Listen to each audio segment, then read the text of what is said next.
Think of the binomial distribution as a sum, an aggregation of Bernoulli distributions. The binomial distribution is discrete and generates integer numbers. It requires two parameters, n, which is the number of samples exposed to a risk, that is, the number of elements or subjects exposed to a risk, and p. P is the homogeneous probability that this risk will occur. A binomial distribution with n equals 1 and p equals 0.5 is essentially a Bernoulli distribution with p equals 0.5. In this case, there's a 50% probability that the event will occur for that single element exposed to the risk, and a 50% probability that it will not occur. This is a 50-50 scenario. For example, suppose we have a machine that can fail within a year with a failure probability of 10%. This means that in 90% of the cases, there will be no failure, outcome equals 0, and in 10% of the cases, there will be a failure, outcome equals 1.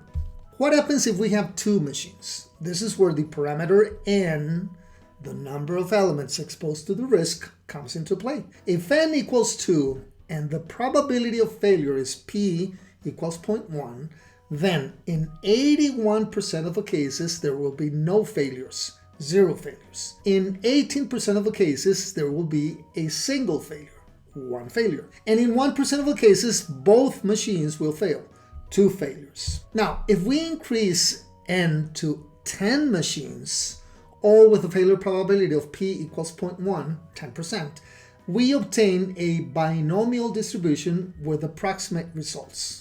A 35% probability of no failures, a 38% probability of exactly 1 failure, a 19% probability of exactly 2 failures, and so on and so forth. Now, how about if we change the probability? If instead of using p equals 0.1, we use p equals 0.25, then the shape of the binomial distribution changes. For example, with n equals 10 and p equals 0.25, the scenario of 2 failures becomes the most probable.